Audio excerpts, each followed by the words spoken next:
What's up, guys? It's Nick at the Beamer Shop, and I'm about to replace the starter on the 5 Series. It's raining. The car was dropped off in front of the shop, so I'm up under the tent. It's not going to be a play-by-play situation. I'm just bringing you guys along. It's 5:28.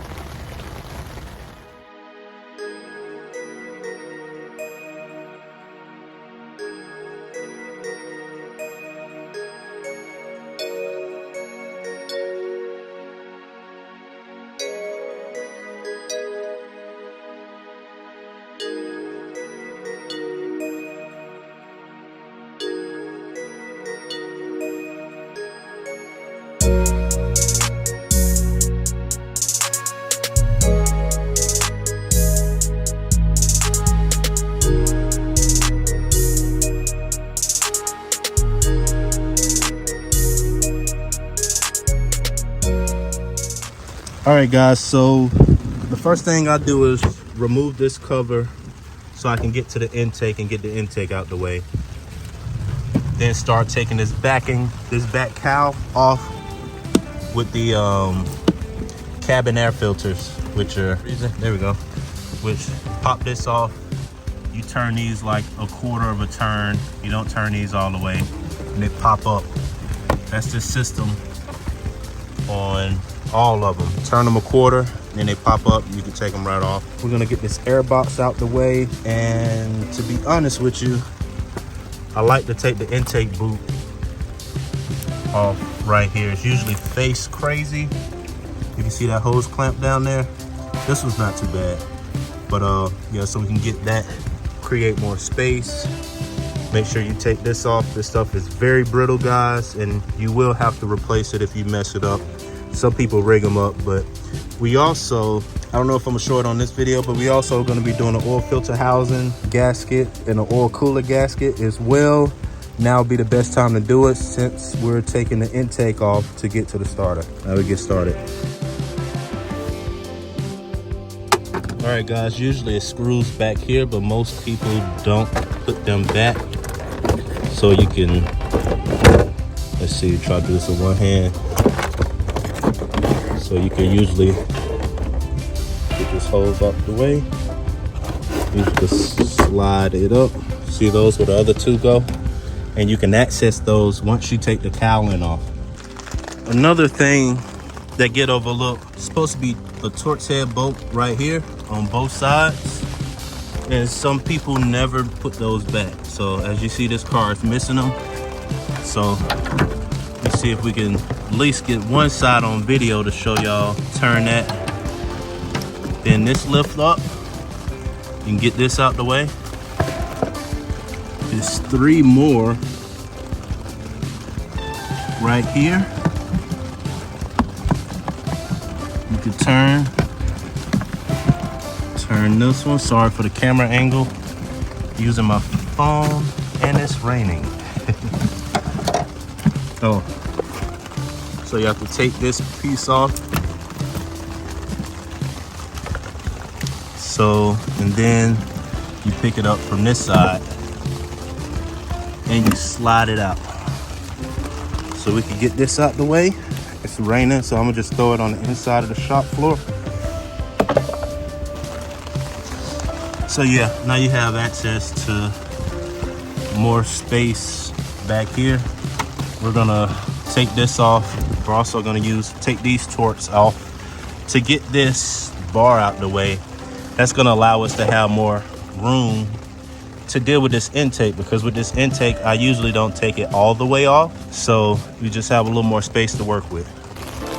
Then another thing that I didn't say in the beginning of the video, guys, you do want to make sure you disconnect the battery, especially if you've never done this before. I know some cats been doing this for years. Some of them put rubber gloves over the positive terminal that goes on the starter, but just disconnect the battery. Save yourself the headache.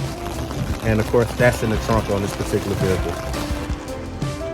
So this side was the same as that side, so it wasn't no need to show it. But like I said, we got 4 Torx head bolts that we got to get off. And I like to pop these out, these push pins out.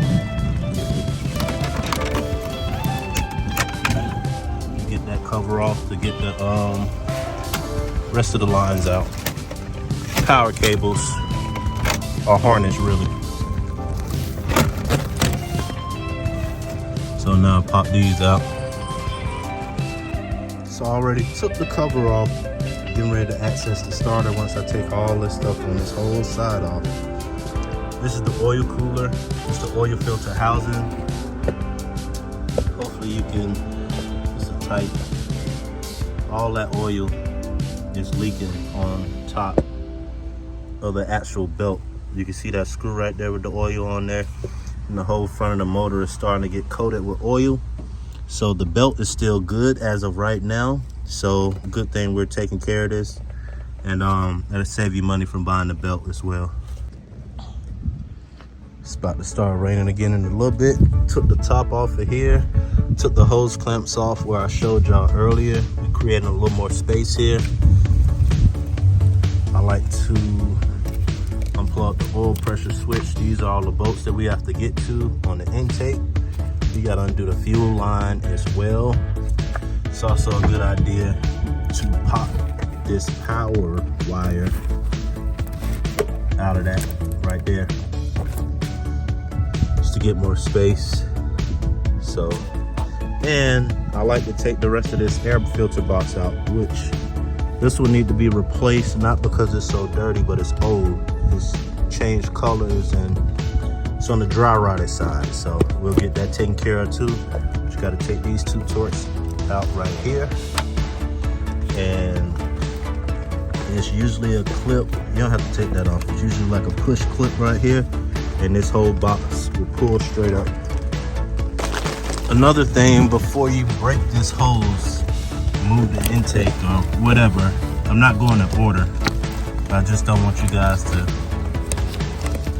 you know, make sure you take this hose off. This stays connected to the intake. So if you try to remove the intake and this is still right here, this break real easy. If you're new to this and you're not used to doing this, I recommend you go ahead and buy this hose because they're known to break. All right, guys. I know it seemed like y'all missed a lot of steps, but I already went over the stuff that had to be taken off, including the back hose, the manifold bolts, intake boot and box. Now you can see the starter. The red one is the power wire with a 13mm. Then you just unplug the white wire. There's a Torx at the bottom. Let me see if I can zoom out. There's a Torx at the bottom of the starter, and the upper bolt, which you can see. Let me see if I can get it to focus. That upper bolt, you only see the back side. You have to actually get that from the back side of the transmission. So, like straight down from here. So, I'll show you that once I get linked up, hooked up. Skipped a couple of steps. I actually got the starter on. Let me show y'all what I use to get to that back. You can see that Torx right there on the hump. Let me see if I can zoom in that one. So that's for the starter. And how I get to that in this tight space is this. So this actually will fit on there, and you can just slowly ratchet it out until you can do it by hand, but most of the time you gotta ratchet it all the way out. So now I'm ratcheting it all the way back in. Some oil down here from this oil filter housing gasket that's leaking. It's blowing back. And also there's a bottom bolt, of course. I think it's pretty self-explanatory. So you can see it's low light. So you can see that hole right there. It's for the bottom bolt. So we put those two in. I leave that out so I can have better free space to kind of push the starter back. You can see the gap in between the starter. So it helped me work a little better and freer. Keep some slack on that screw so I can do it started by hand a good bit before I slowly ratchet it with this, because it's kind of tight, so it takes a little while ratcheting. A couple of clicks at a time. So after that, You get the power wire back on, which you can see over there with the red ends going back on its 13. And you plug this back up right here. Start putting everything back together. Like before I put all the cowling and everything back up there, I get the intake on and all the intake stuff situated and stuff like that. And then I like to go ahead and make sure that the car is going to start before I start putting everything else back together. And probably show you guys that too. It's not a big deal, but probably show you guys that too. So we'll do that. Guys, one thing I did not talk to you about too. Sometimes you can reuse these gaskets, but I recommend you replace them when you're doing this job. So since you already got it off, you might as well replace them, and they're not expensive at all. So guys, once again, like I said, since we have all this stuff apart, it's the perfect time to go ahead and knock out the oil filter housing gasket. There is a way to do it, the intake's still on, but since we got it off, we're going to do that. 1, 2, and there's one more right up under here for the oil cooler. It's the oil cooler gasket. So this leaks too, and sometimes this can leak. This can mix your coolant and your oil together and make you think you have a blown head gasket just when you look in here. So this bolt already loosened up right here. It's 3 for the oil filter housing gasket, and then this one right here, which sometimes get on people's nerves. Sometimes you have to remove this hose right here, and I can get around it, but to be honest with you, this is a factory hose. As you can see, it's already swelling up and everything from the oil. This plastic right here is brittle. I'm gonna go ahead and order this hose. Now there are kits that you can just change this and turn it to aluminum and all of that stuff, but I'm gonna replace the whole hose because it's already been introduced to oil, and it's a customer car, so I don't need nothing to come back on me. So we're gonna replace this whole complete hose as well. So it stopped raining for a little bit. Blowing the horns at the military base, that means rain's coming. So you see, this don't always work, but you see how I can take this off. I'm just showing y'all this way. This is one of the last bolts on the oil filter housing gasket.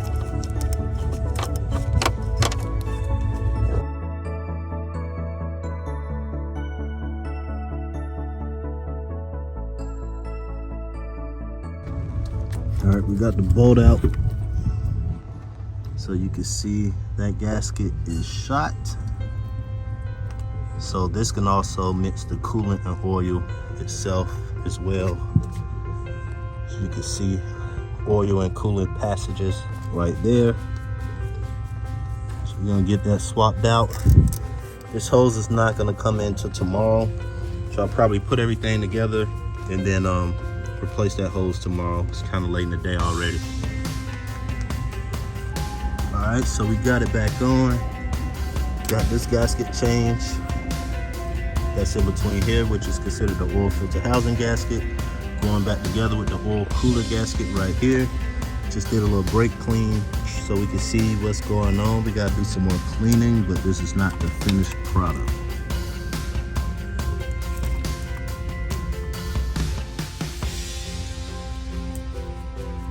So this just sits. Trying to do this one-handed, guys.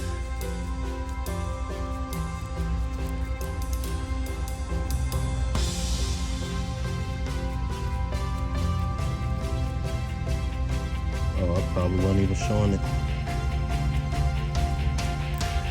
Just like that. So you see, this has a groove right here that goes right here.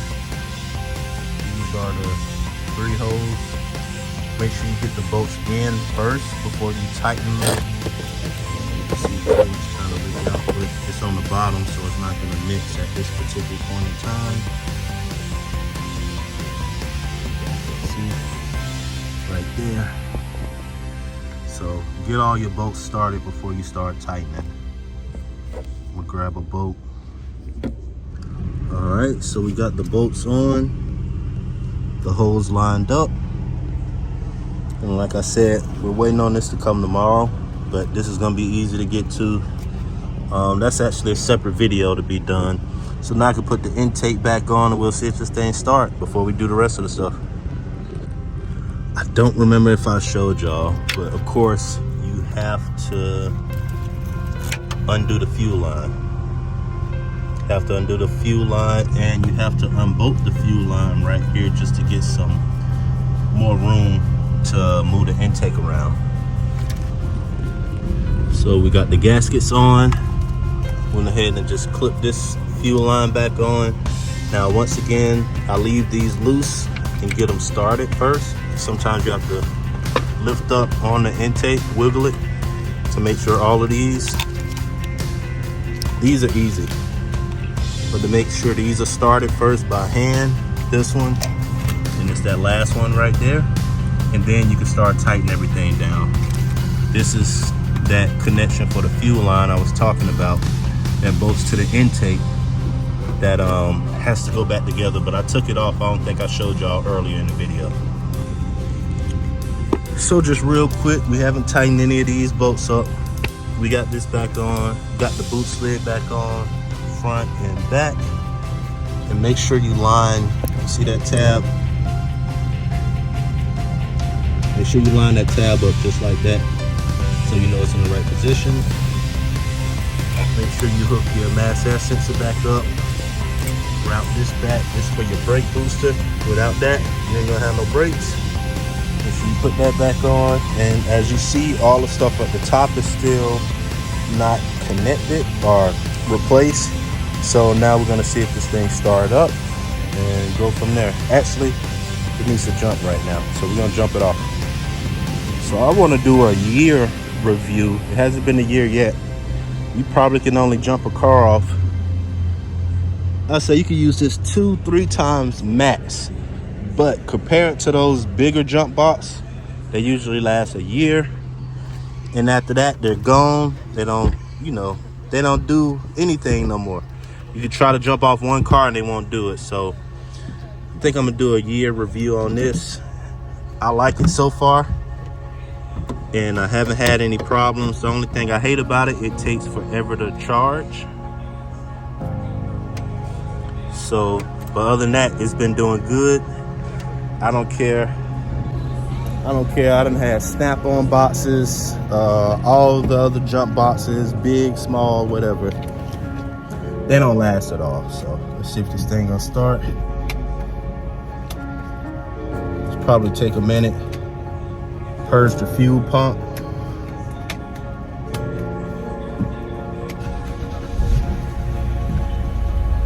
And she is, the car is saying it's in neutral. Oh, I gotta turn the camera around. She's running. She's running. She is running. The car is saying it's flashing like it's in neutral, but the tab is pushed back where it's supposed to, so I'm not. So I put it in drive. I feel the car kit now, so I put it back in park. Yeah, so she good.